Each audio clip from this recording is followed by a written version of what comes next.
It's lovely to have you all once again with us. And tonight we're looking at chapters 24 to 44 of The Ladder of Perfection by Walter Hilton. And I have given this the sort of subtitle of On Prayer and Meditation. So as I said last week, um, I said that I would this week have a little think about Walter Hilton, but I want to think about this person, not just about what we know about him, but also how what we know about him then informs how we read the text. Because I think sometimes knowing the author gives us a little bit of an insight into how we can understand where he's coming from and what he's writing about. So Walter Hilton, there's no precise evidence regarding the date of Hilton's birth. It's really unlikely that he was born later than 1343 because he falls within the latter part of the 14th century, which was a really intellectual and literary fertile ground. And he seems to reflect many of the same kind of ideas and thinking of that area. So it's very unlikely that he's born much earlier than that. We know when he actually dies. We do have a record of that, and I've got it in my notes. He dies in 1395. Just to give you some kind of context for this time, because it's quite useful when we're thinking about Walter Hilton. So this was a really troubled and turbulent time within the life of England then. There were lots of changes, there was lots of unrest. One of the real important aspects was, of course, the pandemic, I guess we can call it, of the Black Death that came around 1340s and how it wiped out just so many of the population, that it enabled the mercantile classes to rise. Now, I know this is all very simplistic history, but it gives us a flavor, an idea of what it might be like. So it's very much in a kind of post-pandemic world, a bit like the one that we're sort of living in now. So it would have had lots of problems, but also lots of opportunities. So it was a time when people were beginning to actually flourish, but it was also a time of a lot of decadence and a lot of corruption. So those mercantile classes were actually opening small enterprises. Little enterprises were proliferating, and it meant that people were getting really quite greedy for profit and for money. And in the higher classes, the more of the aristocracy, there was a real desire to have honors and to have not only the luxuries of this life, but to accumulate those offices that would give them honors not only in this life, but honors in the next life. Because many people were thinking more about the next life because obviously they had seen so many folk die through the pandemic, through the plague. So we're living in an age of decadence and corruption, which I think if you want to think about what literature is reflecting this, then you just have to go to the two great classics of the end of the 14th century and go to Chaucer and also William Langland. If you remember, William Langland at the beginning of his Piers Plowman has this wonderful scene of a folk, the field of folk, which is lots of different kinds of people living in a kind of, as I say, a kind of decadent, lost way. And the figure of repentance comes to them and says, look, you've lost your way, what you need to do, and gives them a whole sermon about repentance and the 7 deadly sins. And they then, what can we do? What can we do to improve our lives? And that starts the momentum then for the search for Piers Plowman, the search for a better life. So that really gives us an idea. And on the ecclesiastical world, of course, we've got Chaucer and the Canterbury Tales. Hooray! We just need to think of the Pardoner's Tale and that shifty little pardoner who tells that wonderful little vignette story about the three young men who think they can beat death.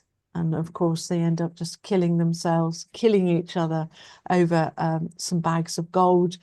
And of course, there you have the pardoner once again trying to sell his pardons and his little relics to people. So those two texts, I think, if you ever think that like me, that literature often tries to reflect the problems of the age, then there's a two great late 14th century texts that are giving just an idea of what it might be like.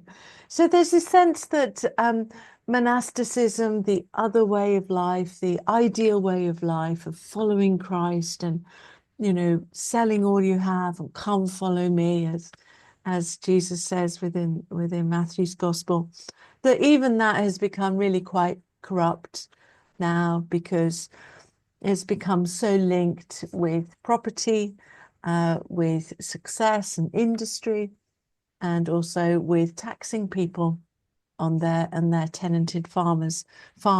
And even the mendicant orders, those wonderful friars and the Dominicans, even those who were the great reforming sort of orders of the 12th century, by this time, again, they're beginning.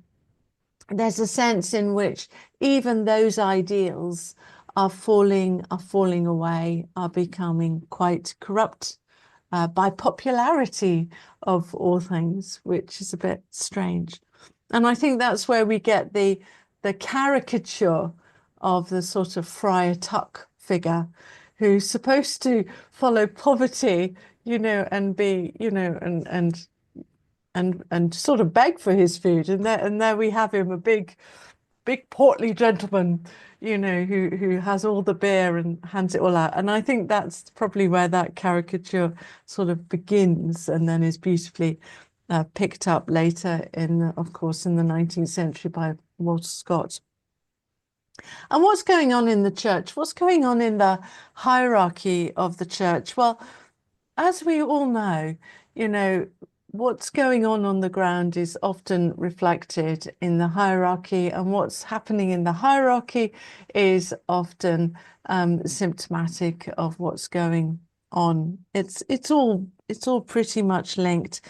So this is a bit of a disastrous time for the church that Walter Hilton was living in. He was living in 1378, around this time, when he was actually living in the active life, in an ordinary life like you or me. And at that time, there were two popes, the Great Schism, where you have Urban VI, who was declared pope in Rome, but then also you have another pope who's a kind of pretender, who's Clement VII, and he is declared pope in Avignon. So this notorious schism within the church is leading to a lot of unrest by many of the faithful people. And these shortcomings then lead to folk looking within themselves, but also without themselves, and saying, is the church actually there for the ordinary people? Why do we need these priests? You know, why does the church have such authority and yet it is so corrupt? So you can feel already that within this time, we're in the age, the great ages, like the Desert Fathers and Mothers and Benedict, you know, when the Christian ideals of the faith have been absorbed into great empires and structures and then somehow become really corrupted by them. And a need to part from all that to re-find what it really means to be a Christian. Those really incredible words of, sell give all you have to the poor and come follow me. It's that kind of ideal of going back to what it is about Christianity that is different from just accruing wealth and honors and everything. So we're in that sort of a time. So it's not surprising then, the late 14th century, that we're having this real movement of people to go into the contemplative life, to seek spiritual guidance, to look around and find who is going to help them, guide them in a world which is really letting them down spiritually. And into that steps the wonderful Walter Hilton, because he seems to me like he's talking directly into that situation by giving a very practical and profound spiritual guide to folk. If you want to get back to your spiritual life, find God once again, then this is what you need to do. And it's like he's giving them once again the textbook to following God and living a holy life.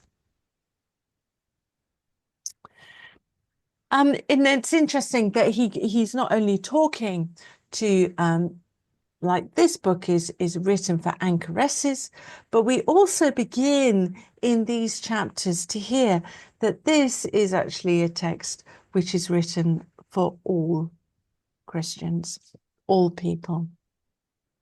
So if you think about this world in which I've talked about, I've kind of caricatured and sort of skated over, it's all much more complex than that, but I've just given you an idea, an image, a snapshot of the world in which Hilton is living. So if you think there's, in this situation, there will be no shortage of work for someone who is trained in canon law. Now, it may be that Walter was persuaded by his family to follow this course of study rather than he chose it for himself, because you get that sense that his heart was never quite in it, and he actually failed to get his doctorate. He only left his studies with a bachelor, which in those days was quite a low thing. It was like the first step on your sort of journey, university journey. You're expected to go kind of all the way, but he just left straight away. But despite this, we do know of a Walter Hilton. This is recorded. We assume it's the same person. A Walter Hilton, Bachelor of Civil Law and Canon Law, who appeared as a witness in 1375 in an Episcopal consistory law court in Ely. So we definitely have that written down, and we've put the two together because it seems very likely that these are the two people. They're both Walter Hilton. He may have been, therefore, because he was living in this area around Ely, he may have been associated with a group of theologians in Cambridge and Ely at the time who were supported by Thomas Arundel, who later went on to become Archbishop. But when Arundel was Bishop of York, when he was made that bishop up there in 1388, Hilton seems to have supported him in suppressing, undermining tendencies attributed to what's known as the Free Spirit movement. This was something that was very large over in the lowlands on the continent. Julian has been accused sometimes of coming very, very close to it. But one of the main things about Free Spiritism is that it actually says that you really don't need a priest to have a relationship with God. So you don't need the sacraments to be a kind of intercessory arbitration between yourself and God, that you have direct access. But they take it a little bit further and they get rid of all the sacraments and they get rid of the whole church. And so they take it a little bit too far. And so actually free spiritism was then seen as a heretical movement. One of the exponents of that was Margaret Peretti, who you may have heard about, very interesting writer, but she gets actually condemned for being seen as part of that movement. Whether she was or not is a different matter, of course. So after Hilton served as a canon lawyer, he decided to give it all up. So it shows once again that his heart wasn't probably quite in it, because he wanted to devote himself to his duties as a secular priest. Now, for us, it's a bit odd to put those two words together, secular priest. I mean, how can you have a secular priest? You either have a secular person or you have a religious priest. But what it meant in those days as a secular priest was that basically you were like me. You worked within a parish. You did parochial work. So you were based within the secular environment rather than being based within the monastic religious environment. So that's all it meant. So what it means is that he pulled up his sleeves and he got down to actually caring for people on the ground. Now, what's interesting is Walter Hilton, he never mentions in his text anything to do with the current situation of the church at the time, at the late 14th century, and all this sort of unrest and need for reform. He doesn't mention anything to do with the Lollards or with images, and nothing like that. And neither does he mention the great schism, of course, that between the two popes. There only seems to be one small criticism of the church, which is the practice of appointments to English benefices by Rome. That's all he mentions.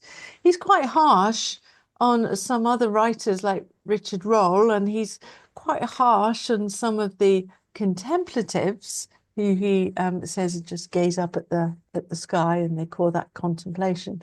So he's and Walter Hilton, whose heart is always burning up with fervor. So he's quite harsh with that, but he doesn't actually mention the church at all. Instead, all he's concerned about is individuals in the parishes and how they are living and what is their how can they return to what their faith is all about, which is their relationship with God. So I really admire him for that, but he basically puts a hand up and says, I don't want anything to do with all this church politics stuff. I want to go back and work with people to help them in their spiritual journey and not worry about church politics. How refreshing for our times even today. But having said that, in early 1380s, it was a particularly turbulent time. He must have had some kind of conversion or a really digging down deep, as his life suddenly changes radically and he becomes a hermit.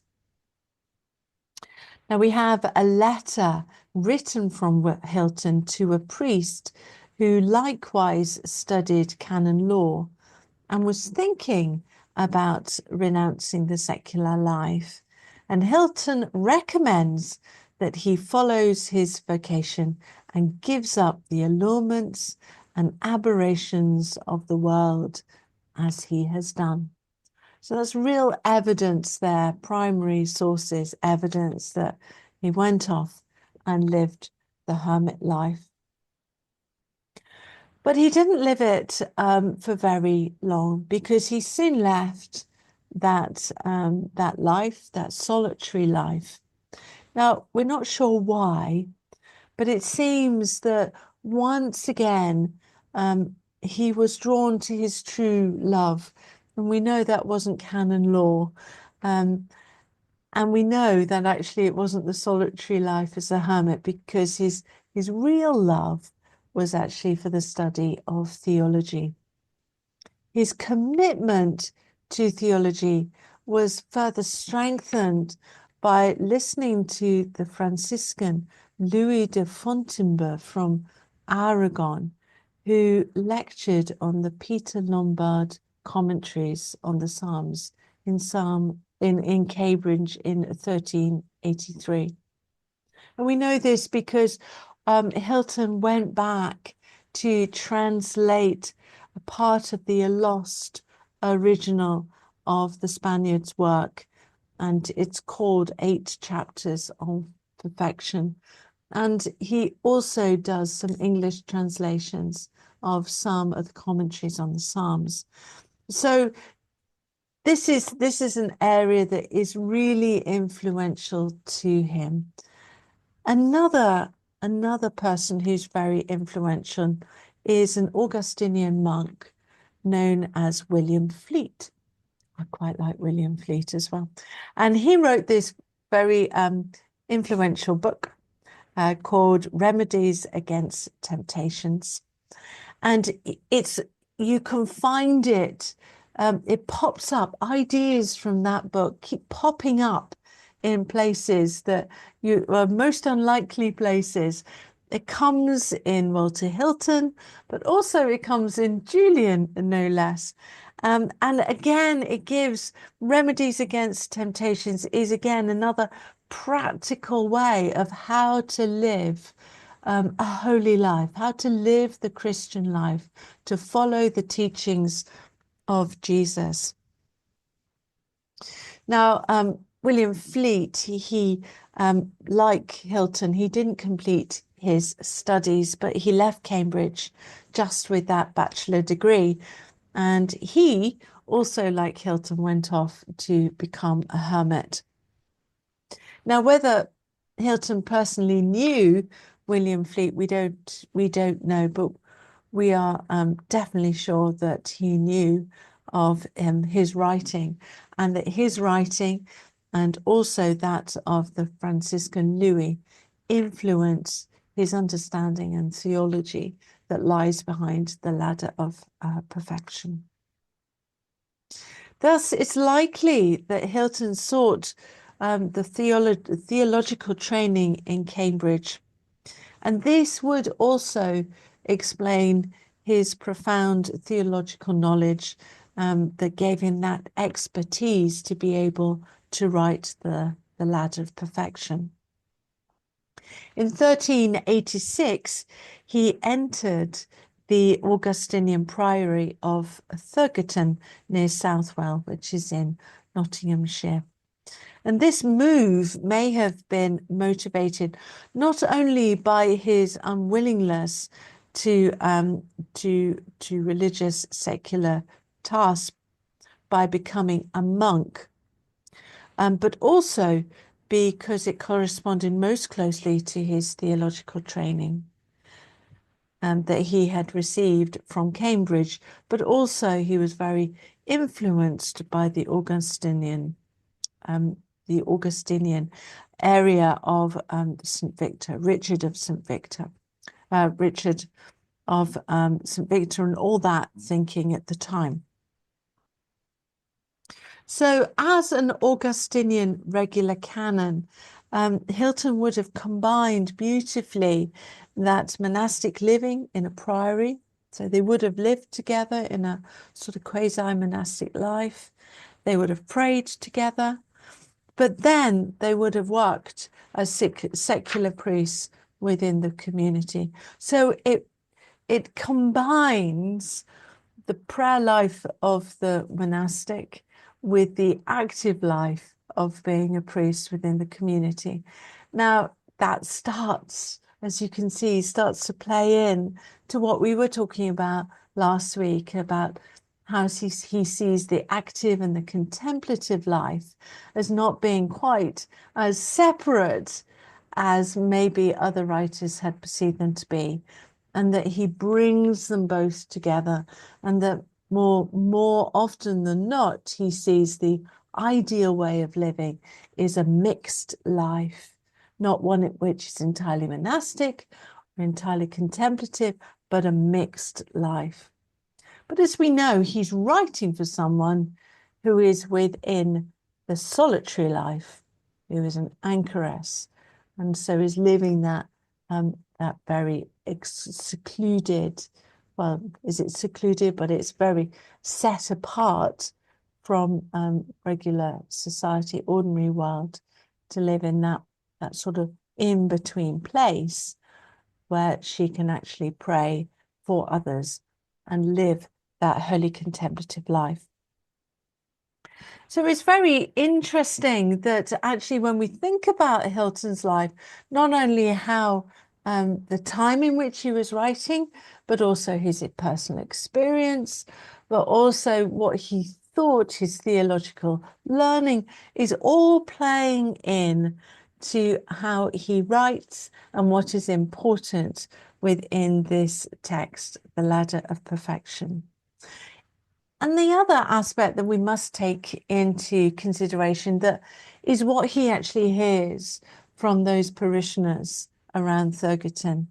It must be that he was giving a lot of spiritual advice to people, not just to an anchoress, to an enclosed, but also to active people and what is happening in their world and what advice and guidance do they need. Because we feel it even in this week that we're very quickly moving away from him writing to a woman who's enclosed to writing to everyone. So he very quickly starts using he and men rather than she and sister, with that sort of idea that men is referring to a kind of universal, not just a gender of men.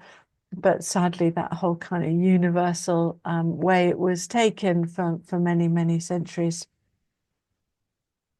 Hilton died in Thurgerton on the vigil of the Annunciation in 1395. And very sadly, during the Reformation, of course, as with most of these houses, it was closed. The property was given partly to the parish. A lot of the riches and books and everything were sent off to Cambridge College, and also the land given to a local person who then built on it. And then the old priory was demolished at the end of the 18th century. So there's nothing left now. So if you head off to Thurgerton and hope to see the priory where Walter Hilton lived, I'm afraid all you'll find is a cellar and one aisle of the old church plus a tower, and both of those make up the present church. So that's all you can see of Thurgerton today. But in its day, it was an incredibly wealthy place, Augustinian Priory, which makes me also wonder that having lived in such a wealthy place, which so easily could have become quite decadent in itself, that somehow Walter Hilton hung on to his roots and constantly, maybe, that desire for the contemplative holy life, it was that constantly was his vocation, but also it pulled him back and away from some of the earthly temptations of this world. And we see in these chapters how he constantly is saying, leave the world behind, leave the world behind. And I think if we know now what sort of world that he was living in, we can understand he's not talking about that in generalistic terms. He's talking about that in quite specific terms. Leave that decadent world behind, which is only concerned in money, and follow the contemplative path, which will lead to holiness. So that's my introduction. So I hope there's something useful in that for you. I'm going to do a screen share once again so that you can see the questions. Let me just, there you go. That's this week's questions.